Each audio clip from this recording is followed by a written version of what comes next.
Olá, pessoal. Eu sou Fernanda Marinella, professora de Direito Administrativo, e nós estamos aqui para falar de servidores públicos na Constituição.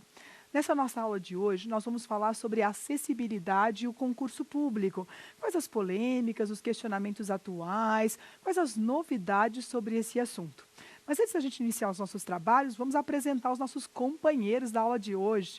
Estão com a gente aqui o Felipe, a Claudilene e o Adriano. Prazer e vamos trabalhar, né? Obrigada por estarem aqui. Bom, nós vamos então para lembrar, antes de começar os nossos trabalhos de hoje, nosso e-mail saberdireito@stf.jus.br. Não se esqueça, encaminhando o e-mail, você precisa identificar o tema da aula e o nome do professor, senão sua pergunta vai ficar perdida. Então, o nome da aula e o tema e o professor dessa aula, saberdireito@stf.jus.br. Nossa aula de hoje, e retomando um pouquinho da nossa aula passada, nós vimos a nossa aula passada sobre servidores públicos e vimos então o conceito e a classificação de agentes públicos. Vimos que agente público é todo aquele que exerce função pública de forma temporária ou permanente, com ou sem remuneração, independentemente do tipo de vínculo. Lembre-se, aquele conceito grandão, mais amplo. E nós vimos ainda a classificação. Observamos quem são os agentes políticos, vimos os servidores estatais e entre os servidores estatais nós subdividimos então em duas categorias. Vimos então os servidores públicos, aqueles servidores estatais que atuam em pessoa pública, que têm regime jurídico único, portanto um só regime naquela ordem política. E nós vimos também servidores de entes governamentais de direito privado. Observamos nesse ponto que o servidor de ente governamental de direito privado, o empregado, ele se equipara aos servidores públicos em alguns aspectos. E que essa equiparação, então, ela vai acontecer lá no concurso público, no regime da não acumulação, no teto remuneratório, improbidade, lei penal e observamos os remédios constitucionais. Nós vimos que na dispensa ele é diferente do servidor, porque a dispensa ela é imotivada. E fechamos a nossa aula passada falando dos particulares em colaboração. Lembrando que aquele que não perde a condição de particular, mas que num dado momento ele exerce função pública. Muito bem, feito isso, vamos lembrar qual é a porta de entrada, qual é a condição de acessibilidade no Brasil. O sujeito, ele quer ser servidor público. Para ser servidor público, ele tem uma condição. E que condição é essa? A primeira ideia que nós vamos lembrar é que para ser servidor público no Brasil hoje, ele pode brasileiros e estrangeiros na forma da lei. Lembre-se, para os brasileiros, então, eles podem ser servidores públicos e desde o texto original já há essa possibilidade. No que diz respeito aos estrangeiros, a nossa história é um pouquinho complicada. O texto original, ele não permitia o estrangeiro no serviço público. O estrangeiro não tinha a chance de ser servidor público pelo texto original de 88. Mas a nossa história conta que muitos estrangeiros vinham para o Brasil para atuar nas universidades públicas, nos hospitais públicos, em pesquisas diversas. E o estrangeiro vinha para o Brasil e não tinha a chance de ser servidor.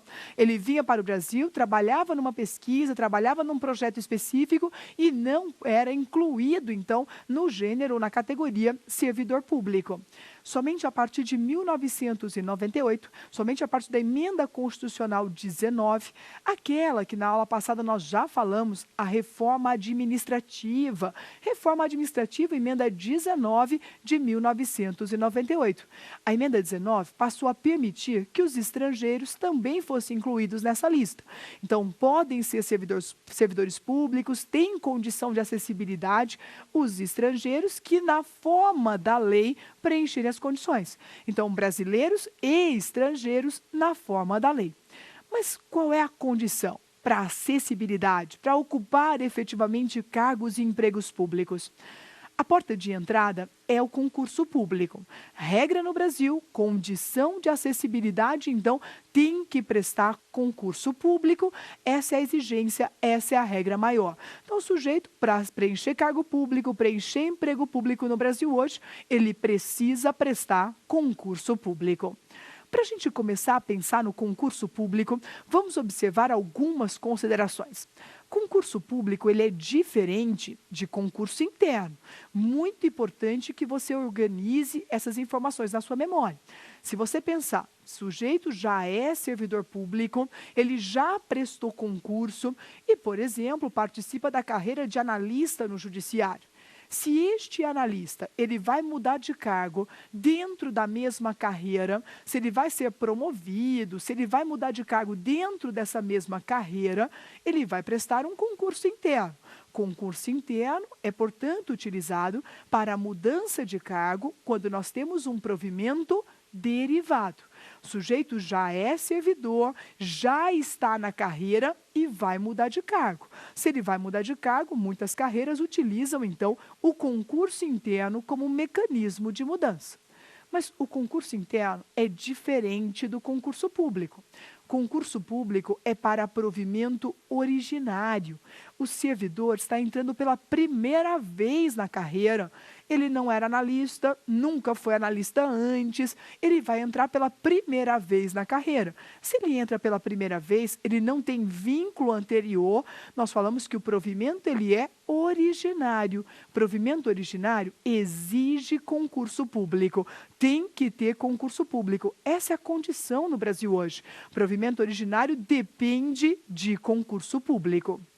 Você vai lembrar que a Constituição anterior, ela tinha algumas possibilidades. O sujeito que era escrivão e virava delegado de polícia, era escrevente e virava juiz sem fazer concurso. Isso era chamado de acesso, ascensão. Essas são situações que não existem mais hoje. São situações que a Constituição de 88 não permite. Pela Constituição de 88, se o provimento é originário, a condição é de concurso público. Então, tem que prestar concurso para ocupar cargo, para entrar na carreira pela primeira vez. Muito cuidado ainda, hein? Concurso público é diferente do concurso lá da Lei de Licitações, do concurso previsto na Lei 8666 de 93. Concurso da Lei 8666, Lei 8666 de 93, é a norma geral de licitações e contratos.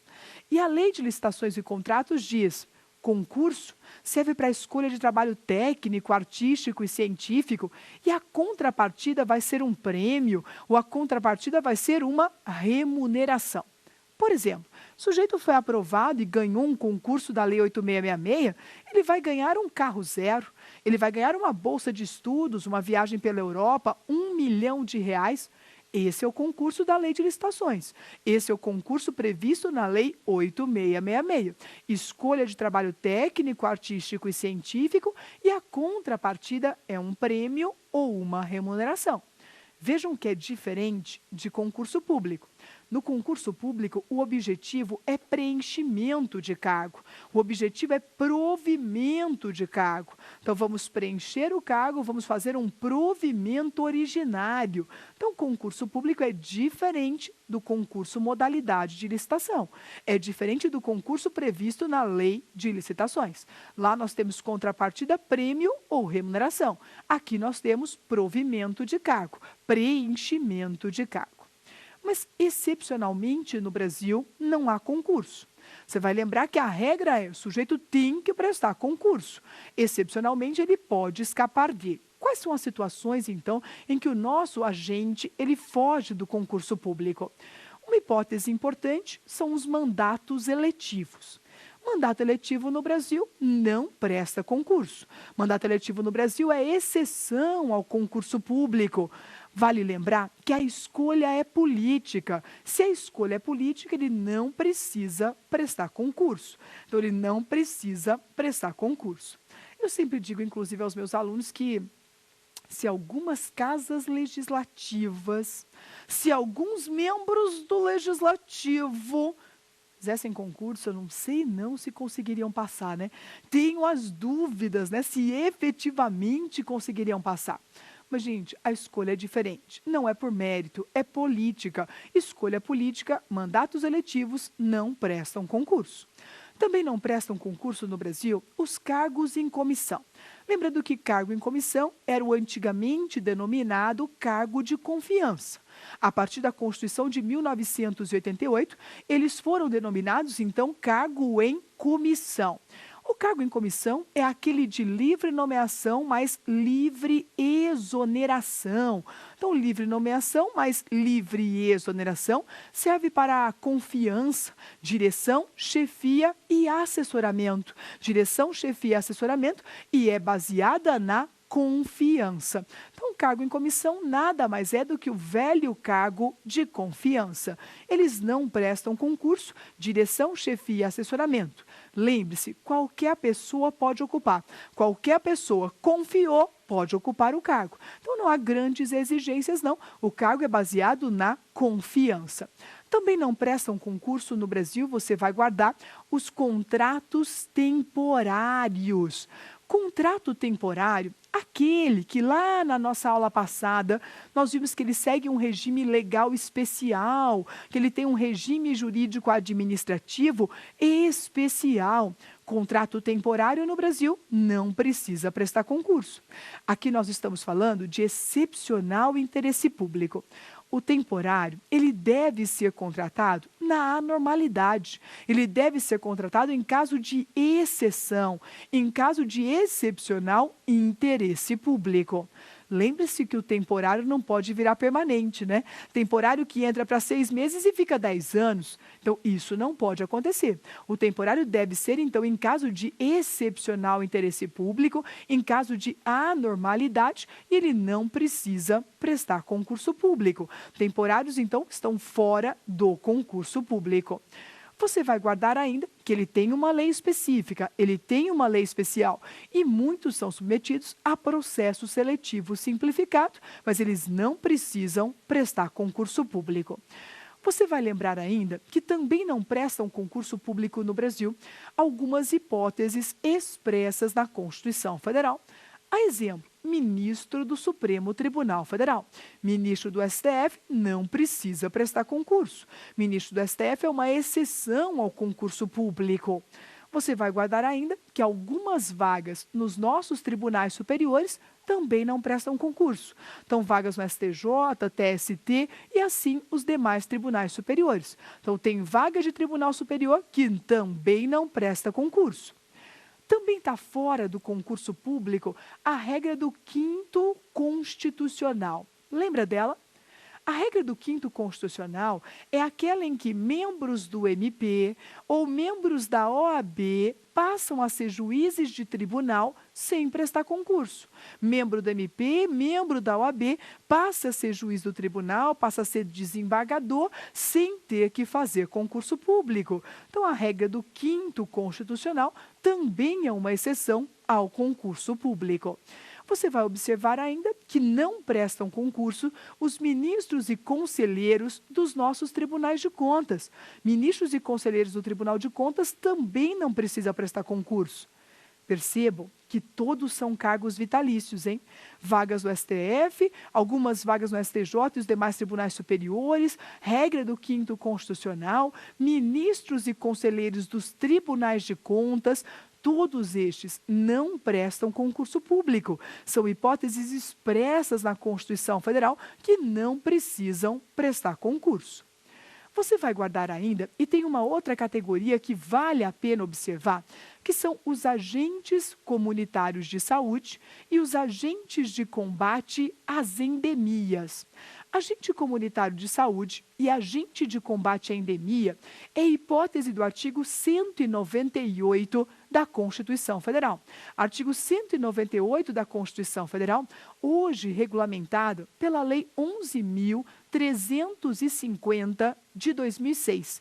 Lei 11.350 de 2006, artigo 198 da Constituição Federal. O agente comunitário de saúde, o agente de combate às endemias, a Constituição diz, ele vai ser submetido a um processo seletivo. Mas processo seletivo, você poderia questionar, não é concurso? Processo seletivo não é concurso público? O entendimento que prevalece hoje é de que não. Processo seletivo não é concurso público. O tratamento ele é diferente. Processo seletivo para os nossos administradores não é hipótese de concurso público. O que eu particularmente discordo, né? Acho que concurso público nada mais é do que um processo seletivo. Na minha opinião, deveriam prestar concurso, mas não é a posição que prevalece hoje. Agente comunitário de saúde e agente de combate às endemias também é exceção ao concurso público hoje. Então vamos só conferir. Você anotou algumas hipóteses aí. Olha, não prestam concurso no Brasil hoje, mandatos eletivos, não prestam concurso no Brasil hoje, cargos em comissão, contratos temporários, hipóteses expressas na Constituição Federal. E você lembrou ainda do agente comunitário de saúde e o agente de combate às endemias do artigo 198 da Constituição Federal. Então, esses estão fora do concurso público. Você poderia questionar, aquele que trabalha lá na OAB, aquele que trabalha na Ordem dos Advogados do Brasil, que atua em conselho de classe, será que ele presta concurso? Será que este sujeito tem que prestar concurso público? Essa é uma história à parte, essa é uma história que merece considerações especiais. A história do conselho de classe ainda é bastante polêmica na nossa ordem jurídica. Conselho de classe que originariamente, conselho de medicina, de engenharia, de contabilidade, que originariamente tinha natureza de autarquia, nasceu com natureza de autarquia, em 1998, ganhou natureza de pessoa privada. 1998, nós tivemos a Lei 9649 de 98. E a Lei 9649 de 98 deu ao Conselho de Classe a natureza de pessoa privada. Essa lei foi levada ao Supremo Tribunal Federal e foi objeto de controle de constitucionalidade. A Lei 9649 de 98, ela foi analisada na ADIM 1717, Ação Direta de Inconstitucionalidade 1717. Nessa ADIM, o Supremo faz a seguinte análise: Conselho de classe exerce poder de polícia, sobre as diversas categorias profissionais. Conselho de classe não pode ter natureza privada. Em nome da segurança jurídica, conselho de classe não pode ter natureza privada. E o Supremo Tribunal Federal, então, já com jurisprudência consolidada, fecha a ideia dizendo: em nome da segurança jurídica, poder de polícia não pode ser dado ao particular. Ao conselho de classe não pode ter natureza privada. ADIM, então, 1717. Com essa decisão, a Lei 9649 foi dita inconstitucional nesse ponto e o conselho de classe volta a ter natureza de autarquia. Conselho de classe volta à condição original e volta a ter natureza, então, de autarquia. Assim nós temos, se conselho de classe tem natureza de autarquia, quem trabalha no conselho, pessoa pública, é servidor público. Nós vimos na aula passada, quem atua em pessoa jurídica de direito público é servidor público. Então, trabalhou no conselho, ele é servidor público. Conselho é autarquia, é pessoa jurídica de direito público. Se é de direito público, ele é servidor público. Aí vem a pergunta: se ele é servidor público, o que diz a sua intuição? Você acha que ele deveria prestar concurso? Se ele é servidor público, atua em pessoa pública, você acha ele está sujeito a concurso público? O que você me diz? Olha, a minha intuição diz que sim, né? Deveria prestar concurso, sim. E essa era a regra, essa era a orientação que prevalecia. O Tribunal de Contas da União vinha pegando pesado nos conselhos. Precisam fazer concurso público, são servidores públicos, é autarquia, é pessoa pública, tem que fazer concurso. A Ordem dos Advogados do Brasil é uma história à parte nessa questão. Para os demais conselhos, a posição que prevalecia, então, era do concurso público. A OAB trilha uma história à parte. Por quê? A Ordem dos Advogados do Brasil, ela já tinha na jurisprudência um diferencial. A nossa jurisprudência, em razão do Estatuto da OAB, já tinha orientação consolidada, estabelecendo o quê? A Ordem dos Advogados do Brasil tem um tratamento diferente, a anuidade não é tributária, não cabe execução fiscal para a OAB, Tribunal de Contas não controla, Tribunal de Contas não vai controlar a OAB, mas ela tem que fazer concurso? Ela está sujeita a concurso público? O Estatuto da OAB dizia lá no seu artigo 79 que o quadro da OAB é seletista. O quadro da OAB segue o regime seletista, mas é seletista com ou sem concurso? Nesse momento, o Procurador-Geral da República ajuiza uma ação direta de inconstitucionalidade ao Supremo, a DIN 3026. Então, o Supremo Tribunal Federal, julgando a ação direta de inconstitucionalidade 3026, reconhece que a OAB não precisa fazer concurso público. Não se confunde com os demais conselhos, não está na administração direta, não está na administração indireta. É pessoa jurídica ímpar no ordenamento jurídico brasileiro e não precisa fazer concurso. Os demais conselhos continuam brigando. Os demais conselhos também querem esse diferencial. Os demais conselhos também querem esse tratamento diferenciado. Até agora, a jurisprudência não se resolveu ainda. Os senhores vão encontrar alguns julgados que entendem que tem que fazer concurso para os demais conselhos, que não a OAB, e os senhores vão encontrar alguns julgados que dizem não precisam fazer concurso, não precisam tendo o mesmo tratamento da OAB. Para a OAB, a questão está fechada. Para os demais conselhos, a situação está a definir ainda. Nossa jurisprudência não resolveu ainda esse ponto. Então, para a OAB, não precisa fazer concurso público. Vista essas exceções, você poderia questionar, Fernanda, sempre aparece lá no edital do concurso algumas questões discutíveis, limite de idade, altura, peso, cor dos cabelos e qualquer outra questão que você possa imaginar. O que pode para o edital de concurso? O que pode ser exigido em um edital de concurso? Posso exigir altura, peso, limite de idade? O que pode ser colocado em um edital de concurso? Sempre que você pensar em edital de concurso, faça um raciocínio importante. Eu tenho que exigir no edital aquilo que é compatível com as atribuições do meu cargo. Eu não posso exigir aquilo que não tem coerência lógica, que não tem interligação com as atribuições do cargo.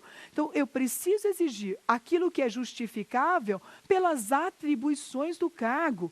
Então, se eu vou exigir altura, se eu vou exigir peso, limite de idade, exame psicotécnico, atividade jurídica, tudo isso deve ser exigido se tiver compatibilidade com as atribuições do cargo. Eu me lembro de uma experiência que nós tivemos, e essa questão foi noticiada em âmbito nacional.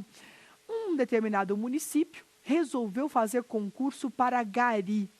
Pasmem, companheiros. Concurso para gari, dizia o edital, que o candidato tinha que ter 5 dentes na arcada superior, com 5 dentes na arcada inferior. O que você me diz dessa exigência? O que o dente tem a ver com a função de gari? O que o dente vai mudar no exercício do cargo de gari? A regra foi ridicularizada e acabaram retirando. Coitado, nunca vai comprar um dente na vida dele, né? Se não tem, vai continuar sem. Olha a situação. Então, a regra foi retirada do edital. Nós precisamos lembrar, exigência tem que ser compatível com as atribuições do cargo. Se não for compatível, não pode ser exigido no edital. Há uma regra importante, delegado de polícia. Muitos editais diziam, candidato para prestar o concurso de delegado tem que ter mais de 1,5 m. Tem que ter mais de 1,5 m, dizia o edital. Para fazer o concurso de delegado de polícia, mais de 1,5 m. Baixinhos e baixinhas, o que me dizem? Essa exigência é constitucional? Está compatível com as atribuições do cargo? Com certeza não, não é? Alguém com mais ou menos de 1,5 m não vai exercer melhor ou pior essa atividade de delegado? Com certeza a regra não é compatível com as atribuições do cargo. E depois de muitas brigas judiciais, desistiram dessa exigência e retiraram a regra do edital. Então vejam, muito importante, tem que ser compatível com as atribuições do cargo. Se não há compatibilidade, eu não posso exigir no edital. Agora, não basta ser compatível. Essa exigência, ela tem que estar prevista na lei da carreira. Então, a lei da carreira tem que disciplinar, tem que exigir essa condição. Eu não posso colocar no edital se não estiver previsto na lei da carreira. Isso aconteceu em alguns estados no concurso da Defensoria Pública. Assim que saiu a emenda constitucional 45, que passou a exigir atividade jurídica para os magistrados e membros do Ministério Público, alguns estados, fazendo o concurso da Defensoria, vamos copiar. Vamos exigir a mesma atividade jurídica de juiz. Vamos exigir a mesma atividade jurídica da carreira do Ministério Público. E colocaram no edital a condição. O Judiciário retirou a exigência. Por decisão judicial, a regra teve que ser retirada do edital. Vejam, eu só posso pensar em atividade jurídica, seja para a carreira da Defensoria, seja para a carreira da Procuradoria, para qualquer uma delas, se estiver previsto na lei da carreira. Se não estiver na lei da carreira, não pode ir para o edital. E é claro, compatível com as atribuições do cargo, está previsto na lei da carreira e mais, está no edital. Tem que estar previsto no edital. Então, eu preciso dessas três condições, dessas três exigências. Compatível com as atribuições do cargo, está na lei da carreira e ainda está previsto no edital. Limite de idade no Brasil é uma briga, né? Será que é possível hoje no Brasil limite de idade em concurso? Posso estabelecer limite de idade para concurso público hoje no Brasil? E o entendimento é de que é possível. Eu posso ter, sim, limite de idade.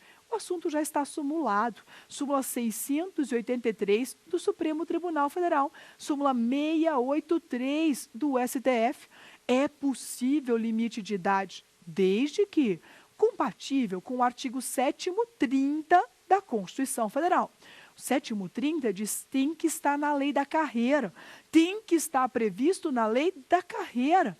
E diz a súmula ainda, além de estar previsto lá no 7º 30 e, portanto, está previsto na lei da carreira, também é preciso ser compatível com as atribuições do cargo. Então, hoje no Brasil, é possível limite de idade e é possível pela súmula 683 do Supremo Tribunal Federal, súmula 683 do STF. Tem que estar na lei da carreira e tem que ser compatível com as atribuições do cargo. Essa discussão, mais uma vez, foi levada ao Supremo no que diz respeito às Forças Armadas. Qual era a polêmica para você entender o questionamento? O limite de idade para concurso das Forças Armadas, ele não estava previsto em lei. Ele era previsto em regulamento do Exército, da Marinha, da Aeronáutica, eram em regulamentos das Forças Armadas.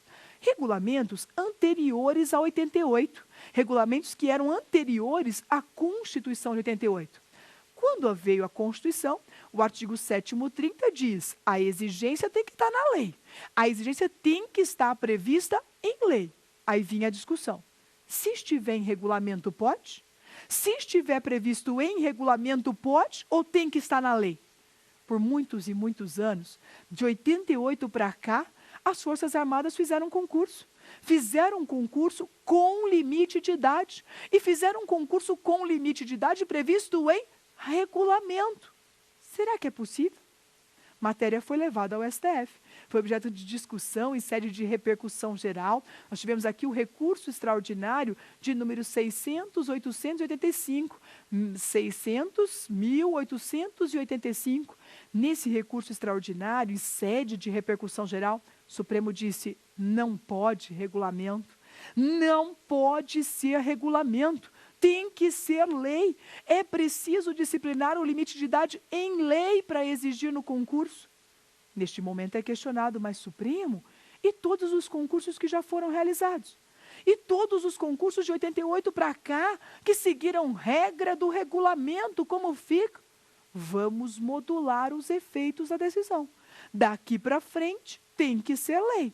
O que já foi, está válido. Vamos aproveitar o que foi feito. Então, daqui para frente, eu preciso de lei. O Supremo, julgando, então, em sede de repercussão geral, ele modulou os efeitos da decisão, dizendo, é preciso lei, é preciso limite de idade previsto em lei, não pode ser regulamento. Nem mesmo em situações anteriores à Constituição de 88, nem mesmo em regulamentos anteriores à Constituição de 1988.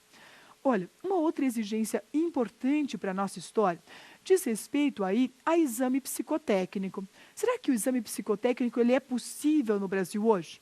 E o entendimento é possível, se for compatível com as atribuições e se estiver previsto na lei da carreira, é possível fazer exame psicotécnico. Então, o exame psicotécnico também é possível, desde que previsto em lei e previsto nas atribuições ou compatível com as atribuições do cargo a ser desenvolvido. Mas há uma regra no edital do qual eu discordo. Esta regra do edital eu não concordo com ela. Posso questionar na via judicial? Posso ajuizar mandado de segurança para discutir regra de edital de concurso? Há possibilidade? Nesse ponto, é importante lembrar que edital de concurso é passível de discussão em sede de mandado de segurança. É possível ajuizar mandado de segurança para discutir regra de edital de concurso. Ressalte-se que a nossa jurisprudência diz que o termo inicial deste prazo para a MS tem que ser o da publicação do edital. Cuidado, muitos candidatos entram no concurso e não leem o edital. Aí lá na frente, prejudicado por uma regra lá na prova de título, ele quer discutir a regra. Vou ajuizar ação para discutir a regra da prova de título. Perdeu o prazo. Já não pode mais. Para discutir em sede de mandado de segurança, o termo inicial do nosso prazo decadencial é o da publicação do nosso edital.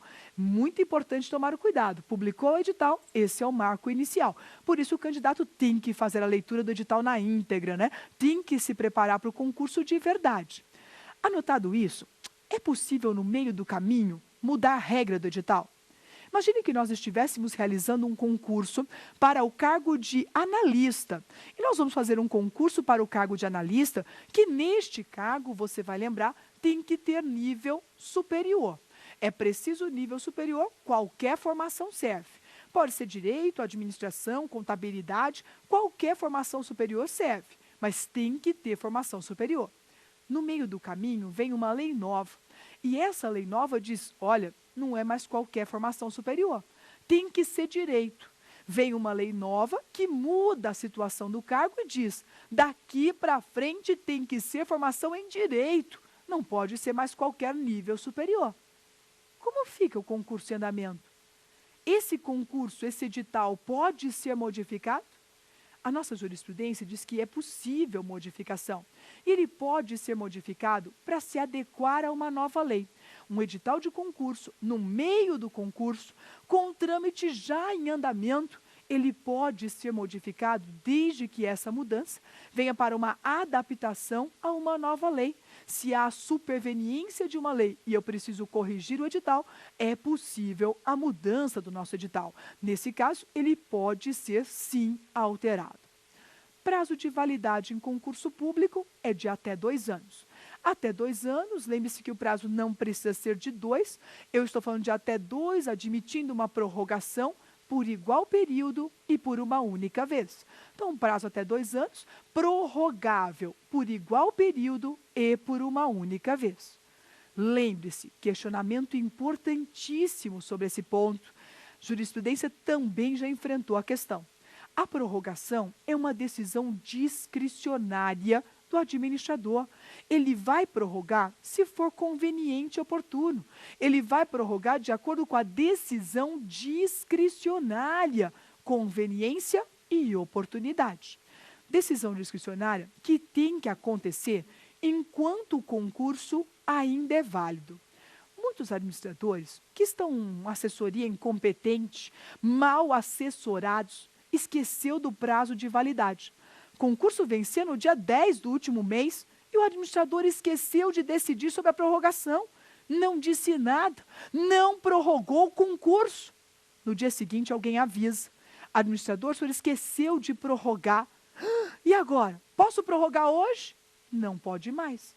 Venceu o prazo, o concurso morreu, não pode mais ser prorrogado. Nós tivemos um caso em que 12 defensores públicos foram nomeados em concurso prorrogado após o prazo de validade. Após o prazo de validade, o concurso não existe mais, está morto. Então, eu não posso pensar em prorrogação. Então, a prorrogação é possível, a decisão é discricionária, mas tem que ser dentro do prazo de validade. Lembre-se que o administrador, por ter essa uma decisão discricionária, ele pode desistir. Ele pode revogar a sua prorrogação. O Supremo Tribunal Federal já analisou essa questão e disse: é possível revogar a prorrogação, sim, desde que o prazo de prorrogação não tenha iniciado ainda. Então, se o nosso administrador decide por prorrogar, prorrogou o prazo, mais 2 anos de validade para o concurso, no dia seguinte ele acordou e me arrependi, não quero mais prorrogar, quero voltar atrás, ele pode? Pode. Segundo a nossa jurisprudência, ele pode. Por ser uma decisão discricionária, ela pode ser revogada, sim, desde que o prazo de prorrogação não tenha iniciado ainda. Se o prazo de prorrogação já começou, o candidato fez direito adquirido à prorrogação, e aí não pode mais ser revogado. Se o prazo de prorrogação já começou, não cabe revogação nessa hipótese, não pode ser revogado. E hoje, a situação muito nova, candidato aprovado em concurso hoje, tem direito à nomeação, tem direito subjetivo à nomeação, que você me diz? Candidato aprovado no concurso hoje, tem direito subjetivo à nomeação? Entendimento antigo na nossa jurisprudência, súmula de número 15 do Supremo Tribunal Federal já dizia: candidato preterido tem direito à nomeação. Se o administrador nomeia o segundo colocado no lugar do primeiro, candidato preterido tem direito à nomeação. Candidato preterido à ordem de classificação, súmula de número 15 do Supremo Tribunal Federal. Uma outra situação que também ganha força na jurisprudência e que reconhece o direito à nomeação, acontece quando o administrador realiza o concurso. Realizou o concurso, imaginem 3 vagas, dizia o edital, realizou o concurso, 3 aprovados no concurso. Mas aquele queridinho do administrador não passou. Aquele que era o pedido político, que era o interesse do administrador, não foi aprovado nessa lista. O que o administrador fazia? Ele ignorava os aprovados, deixava de lado os aprovados no concurso e fazia vínculos precários.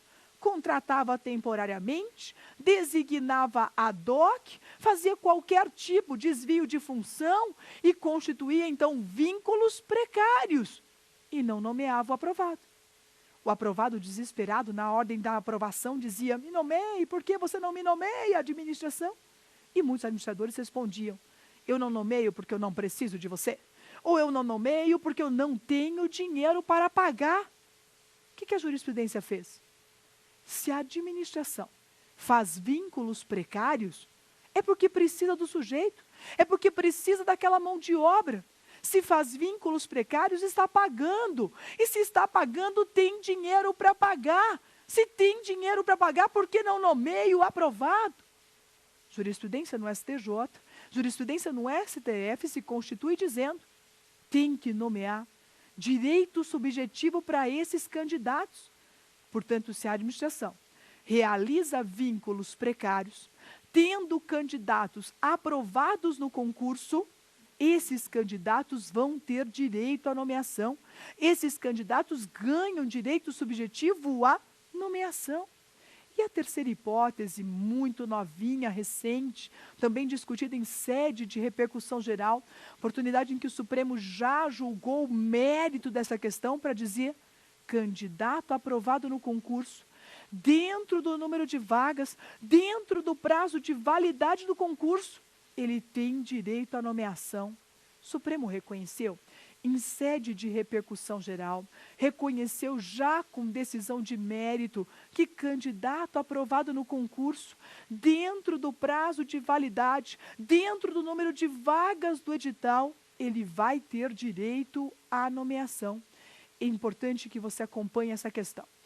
O Supremo Tribunal Federal, analisando a questão, diz assim: o administrador, ele tem na definição do edital uma decisão discricionária. Escrever o edital é uma decisão discricionária do administrador. Ele é que decide quantas vagas ele precisa, ele é que decide quanto de dinheiro ele tem para pagar.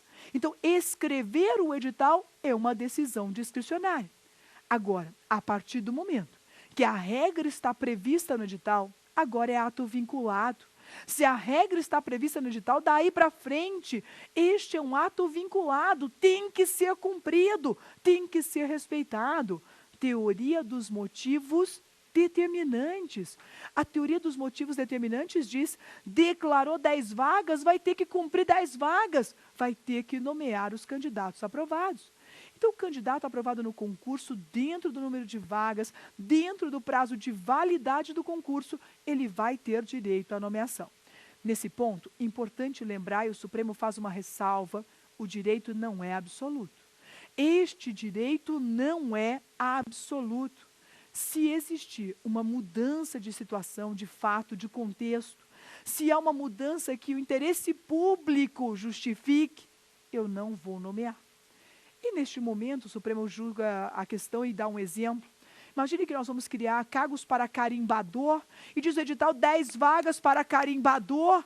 No meio do concurso, criaram uma máquina que carimba sozinha. Eu preciso nomear as 10 vagas? Eu preciso nomear os 10 aprovados? Essa é uma situação excepcional. O interesse público justifica que não se faz, neste caso, nomeação. O interesse público justifica, esta é uma exceção. O direito não é absoluto. Candidato aprovado no concurso dentro do número de vagas, do prazo de validade, tem direito à nomeação, mas este não é um direito absoluto. Analisado isso, há uma questão importante. Candidato foi nomeado sem concurso público. Quais as consequências disso?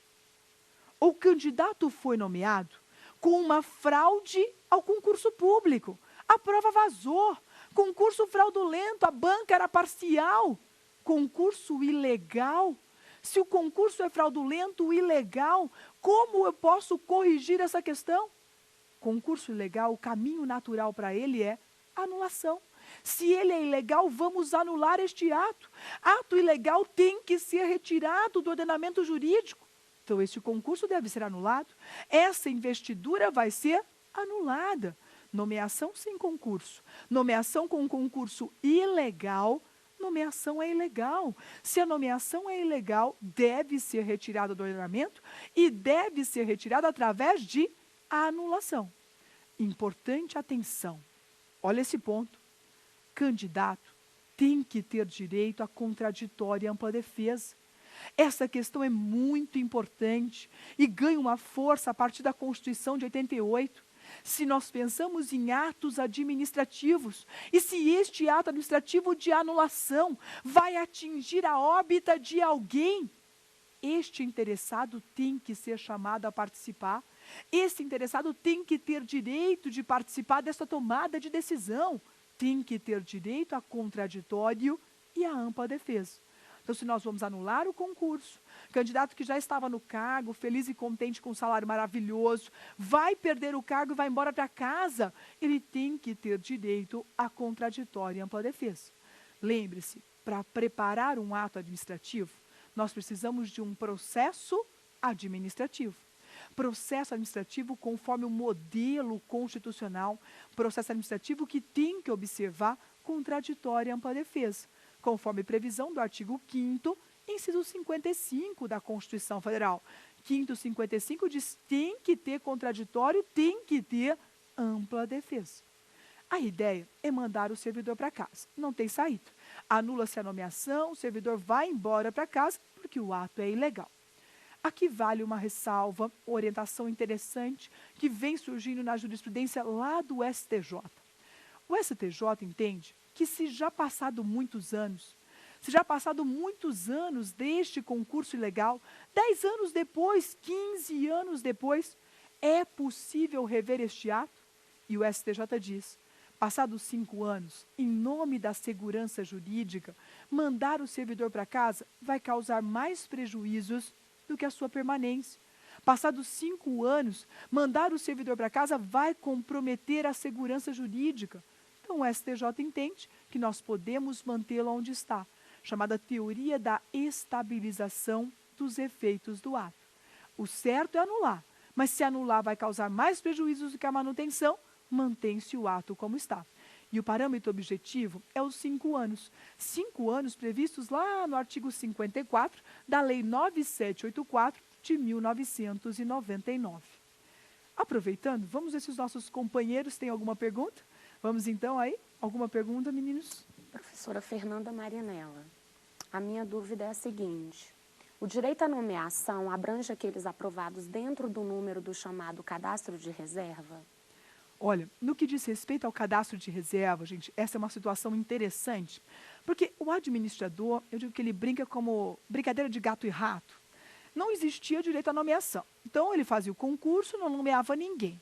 Começaram a exigir o direito à nomeação, o que ele faz agora? Eu não quero mais falar as vagas.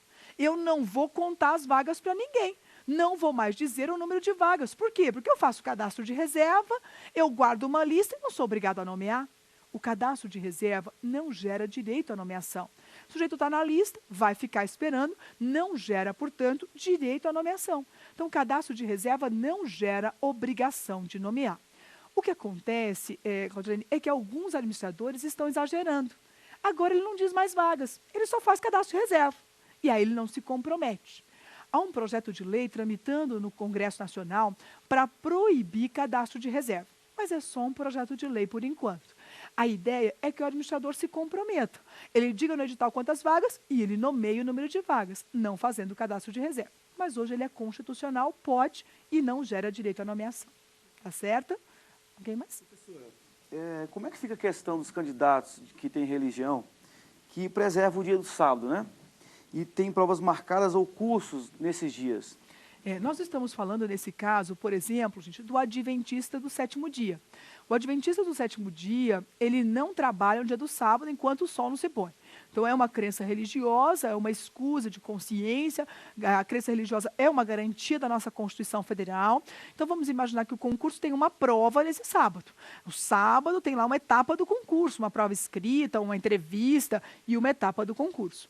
A nossa jurisprudência vem resguardando a este brasileiro o direito de realizar a prova em uma outra data.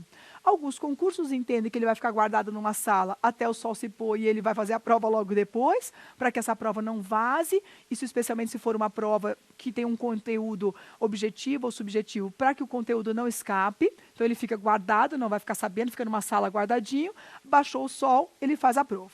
Se a gente fala de uma prova prática, por exemplo, uma prova, um esporte, uma entrevista, que não tem um conteúdo específico, remarca-se a data para uma outra oportunidade em que ele possa exercer. Então, o reconhecimento aí o direito à religião, né, que a nossa Constituição garante, então a previsão e a realização em uma outra data. Vem crescendo cada vez mais, é matéria de sede de repercussão geral, o Supremo vai bater o martelo sobre isso em repercussão geral, mas está ainda pendente.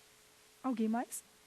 Professora Fernanda, quanto aos exames psicotécnicos, existe alguma regulamentação legal? O exame psicotécnico, ele tem uma discussão importante e a jurisprudência, especialmente no STJ, é muito rica sobre isso. Eles dizem o seguinte, olha, o psicotécnico tem que ser compatível com as atribuições. Importante. Tem que estar na lei da carreira, porque segue a regra geral que nós comentamos no início da nossa aula de hoje. E mais do que isso, ele precisa ter critérios objetivos. Eu vou para o exame psicotécnico e eu tenho que saber o que eu preciso fazer para passar. Então, eu tenho que ter parâmetros objetivos. E a jurisprudência também diz que tem que ter direito de recurso. Tem que ter direito de recorrer do psicotécnico. O psicotécnico, hoje, ele tem regulamentação para o âmbito federal, através do decreto 6944, que é de 2009. O decreto 6944, ele regulamenta concurso público para o âmbito federal. Um decreto bem interessante, traz várias questões que resolvem polêmicas antigas do concurso público. Então, o psicotécnico é um deles. Apesar do decreto falar sobre isso, ele não fecha completamente a questão. Ainda resta uma certa discricionalidade no que diz respeito ao parâmetro objetivo. O que é efetivamente objetivo, né? E Celso Antônio Bandeira de Mello traz algumas palavras que eu acho assim, bem pertinentes. Ele diz assim, quem garante que o examinador do psicotécnico não é mais maluco que o candidato, né? Que certeza existe quanto a isso? Então, o exame psicotécnico ele precisa de ainda mais detalhamento, a jurisprudência está bem construída, então tem que estar na lei da carreira, tem que estar compatível com as atribuições do cargo, a jurisprudência fala sobre o direito de recurso, que é importantíssimo, e fala aí o decreto 6944, que complementa um pouquinho mais esses parâmetros, mas ainda gera muita polêmica no nosso dia a dia, ainda é motivo de muita ação judicial, de muita briga a respeito desse ponto ainda. Tá certo? Bom, gente, essas eram as nossas questões no que diz respeito a concurso público, selecionado, na verdade, os pontos mais polêmicos sobre a questão. A gente não fecha todo o ponto, muita discussão, né? Eu digo que todo informativo do STF vem com uma novidade de servidores. Então, servidor não para. E nós vimos, então, na nossa oportunidade de hoje, nosso encontro de hoje, nós vimos a respeito de acessibilidade e concurso público no Brasil. E nós observamos, então, quais as regras para o concurso público e que aqueles que estão fora do concurso. Vimos que concurso público é diferente de concurso interno, concurso público é diferente do concurso modalidade de licitação. Vimos ainda na nossa ordem que concurso público excepcionalmente não acontece, mandatos eletivos, cargos em comissão, contratos temporários, hipóteses expressas na Constituição Federal e agente comunitário de saúde e agente de combate às endemias. Verificamos a polêmica do Conselho de Classe e a Ordem dos Advogados do Brasil com a ADIM 3026. Verificamos ainda a discussão sobre requisitos para concurso público. Tem que estar no edital, tem que ser compatível com as atribuições do cargo, tem que estar na lei da carreira. Lembramos do limite de idade para concurso público e a questão das Forças Armadas. Observamos também prazo de validade do concurso, possibilidade de prorrogação, decisão discricionária, passível de revogação, se o prazo ainda não começou. Lembramos que é possível mudar as regras do edital se há superveniência de uma lei. Se for para adaptação a essa lei, posso mudar a regra do edital. Vimos o direito à nomeação. Direito à nomeação, vimos que, em regra, é mera expectativa. Se for preterido, se tiver vínculos precários dentro do número de vagas, ele vai ter direito à nomeação. E verificamos, então, as polêmicas sobre o direito à nomeação e a repercussão geral. O Supremo disse que o direito existe dentro do número de vagas, dentro do prazo de validade, mas ele não é absoluto. Decisão muito importante. Controle de concurso. Ilegal o concurso deve ser anulado. Servidor tem direito a contraditório e ampla defesa, e assim nós fechamos a nossa revisão da nossa aula de hoje. Aproveitando, gente, vamos então, nosso e-mail, saberdireito@stf.jus.br. Qualquer dúvida, mande a sua pergunta. Não esqueça, tem que identificar o professor e o tema da nossa aula, para que ela não fique perdida por aí. Convido também, se quiserem assistir aulas mais antigas do nosso programa, veja lá, www.youtube.com/saberdireitoaula. E aproveite para conhecer os nossos outros programas, o Responde e o Debate. www.youtube.com/saberdireitodebate e o www.youtube.com/saberdireitoresponde. Nós vamos, então, encerrando os trabalhos por aqui hoje. Até a nossa próxima aula. Acompanhe com a gente. Obrigada.